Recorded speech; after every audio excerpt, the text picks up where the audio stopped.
सूर्य को 3 अर्घ होते हैं। एक लाल चंदन का अर्घ कार्य की सिद्धि के लिए सूर्य नारायण को दिया जाता है। एक काली मिर्ची के पानी का अर्घ, जब आप कोई एग्जाम में बैठ रहे हैं, कोई परीक्षा में बैठ रहे हैं और आपको उसमें उत्तीर्णता चाहिए या मेरा ये काम सफल चाहिए या अदालत में केस चल रहा है उसको निपटाना है, तो काली मिर्ची के जल से सूर्य को अर्घ दी जाती है। तो उस जल के अर्घ से व्यक्ति का काम तुरंत 1.5 महीने के अंदर सफल हो जाता है।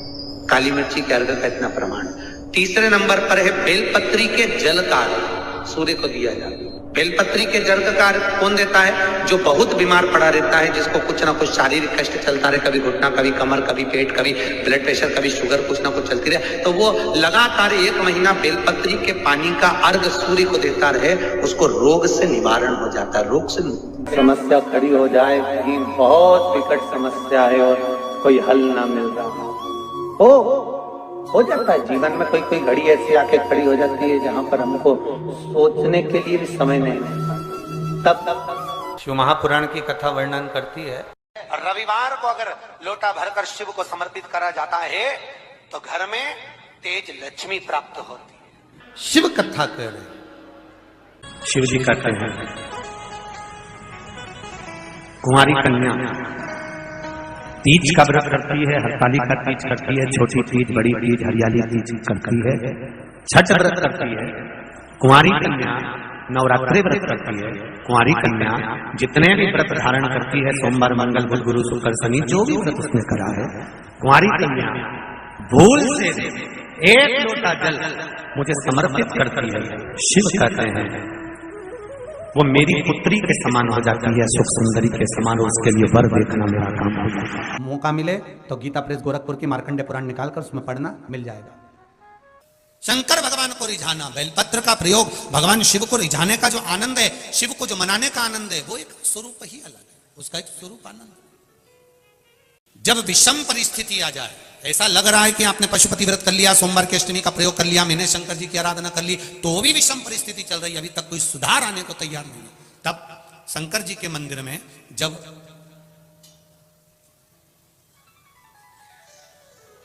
बेलपत्र चढ़ाने के लिए आप जाएं, तब प्रयास करिएगा कि बेलपत्र को, अशोक सुंदरी का स्थान सबको मालूम है ना? बोलो, जम के बोलो जरा, मालूम है सबको? अशोक सुंदरी वाली जगह पर बेलपत्री को, डंडी वाली जो जगह है जहां से पानी बहकर जाता है, उधर रखना है। उसी बेलपत्री को वापस उठाना है। शिव जी के शिवलिंग पर जब बेलपत्री रखो तो डंडी का भाग, आप यहां बैठे हो तो डंडी का भाग पीछे की ओर होना चाहिए। शिवलिंग जैसे ये है तो डंडी का भाग पीछे की ओर, उसको रखकर 7 लोटा जल भगवान शंकर पर समर्पित कर दीजिए, अपने भाव को रखते हो। अगर विषम परिस्थिति चल रही है, आपने पशुपति व्रत कर लिया, सोमवार की अष्टमी का कर लिया, उसके बाद भी कार्य नहीं हो रहा, अटक रहा है किसी कारणवश, कोई फाइल मोटी है, थोड़ा समय लग रहा है, तो 7 लोटा जल का प्रयोग करें। धीरे धीरे 7 लोटा जल शिव जी को बाल्टी में भरकर ले जाएं, अपने घर से 7 कलश जल शिव जी को समर्पित करना है, और समर्पित करने के बाद उस बेलपत्री को वापस अपने ही घर पर लेकर आ जाना है। 11 दिन 21 दिन उसको रखो, फिर उसका विसर्जन वापिस किसी नदी, सरोवर, तालाब या वृक्ष के नीचे कर दीजिए।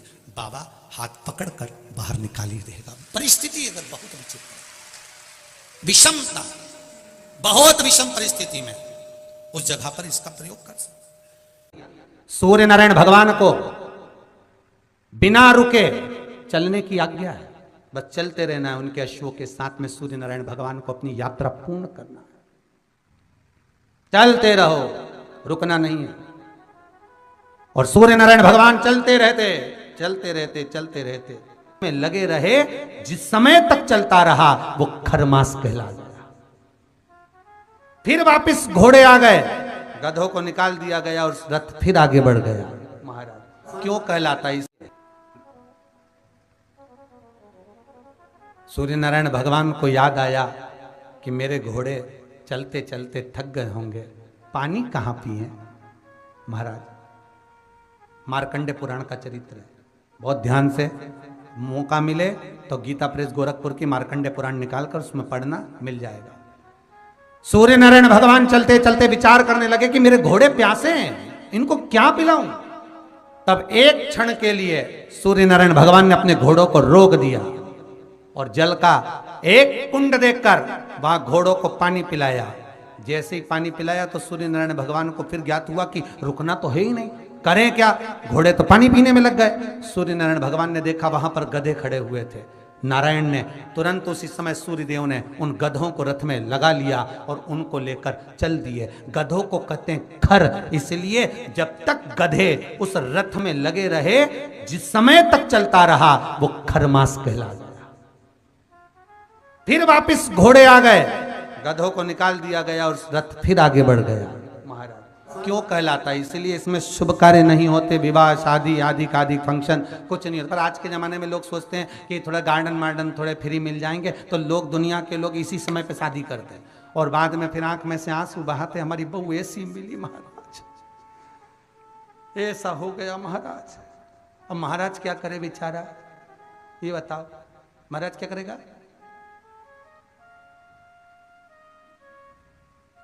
थोड़ा सोच समझ कर कार्य करिए कि हम जो शुभ कार्य कर रहे हैं, अच्छा काम कर रहे हैं, वो किस समय पर करना चाहिए।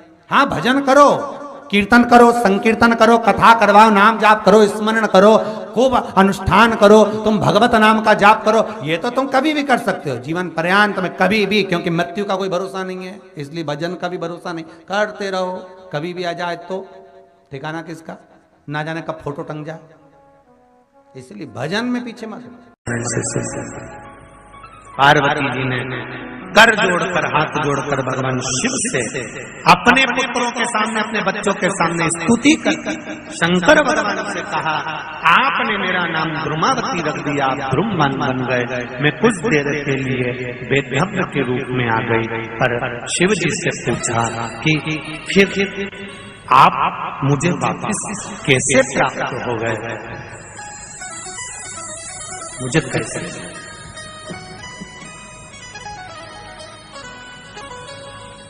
शिव जी कहते हैं, कुंवारी कन्या तीज का व्रत करती है, हरताली का तीज करती है, छोटी तीज, बड़ी तीज, हरियाली तीज करती है, छठ व्रत करती है। कुंवारी कन्या नवरात्रि व्रत करती है। कुंवारी कन्या जितने भी व्रत धारण करती है, सोमवार, मंगल, बुध, गुरु, शुक्र, शनि, जो भी व्रत उसने करा है, कुंवारी कन्या भूल से एक लोटा जल मुझे समर्पित करती है। शिव कहते हैं वो मेरी पुत्री के समान हो जाती है, सुख सुंदरी के समान, और उसके लिए वर देखना मेरा काम हो जाता है। उस कन्या के लिए श्रेष्ठ वर देखना। मैं बेटियों से एक बात जरूर कहूंगा, शादी होने के बाद अब शंकर जी को जल चढ़ाओगी वो अलग बात है, पर कुंवारी रहते हुए अगर आपने शिव जी पर जल चढ़ाना प्रारंभ कर दिया तो ये निश्चित है, ये निश्चितता है कि आपके लिए वर आपके माता पिता जरूर देखेंगे, पर पक्का शंकर भगवान ही करेंगे कि कहाँ है।